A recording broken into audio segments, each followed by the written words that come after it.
ดีจ้าสวัสดีจ้าพ่อแม่พี่น้องวันนี้มาพบกับอยู่อีกแล้วจ้ามื้อนี้ก็สิพามากินส้มตำจ้าส้มตำเป็นส้มตำปูอัดแบบนี้เด้อก็สิมีข้าวปุ้นมีปูอัดมีแตงกวามีมะเขือเทศมาจ้ามากินพร้อมกันเด้อต้นหอมผักชี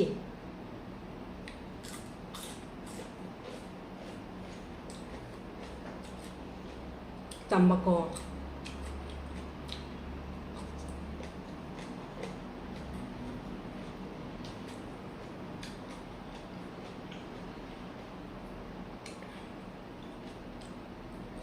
มะกอกกับข้าวปุ้น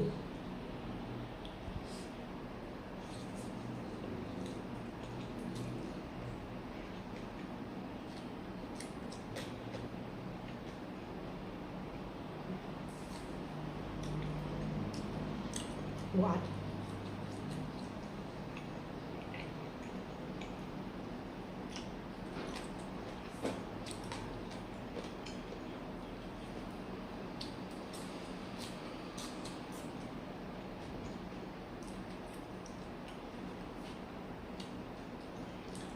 แต่พัดลมมันดัง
สู้มือต้องมีปลาร้าขาดบ่ได้เลย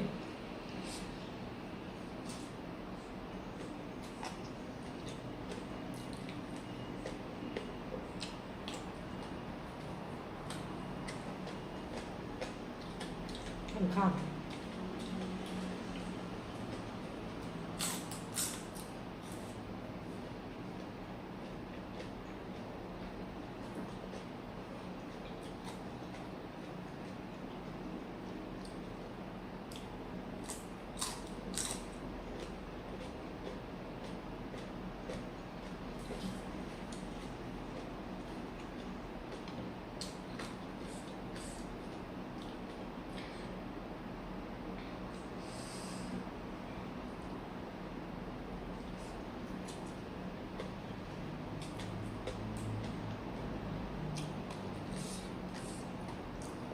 เผ็ด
เผ็ด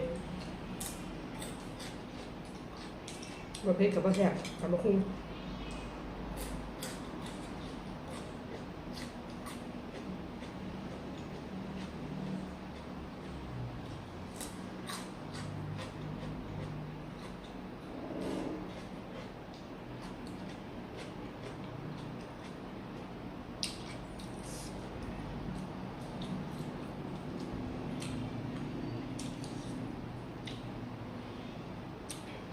ส้มตำปูอัด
กินหลายกินไม่ไหวจ้า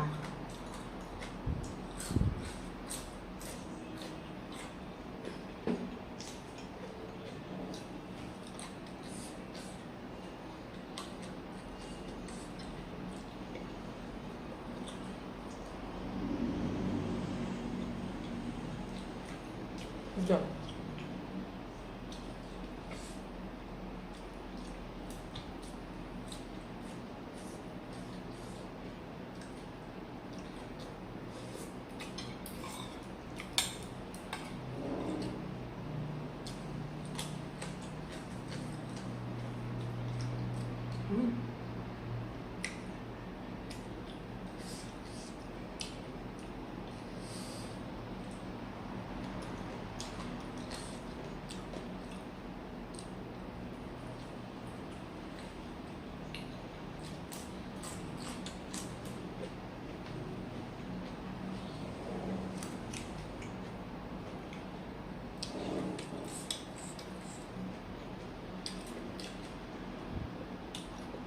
หวาน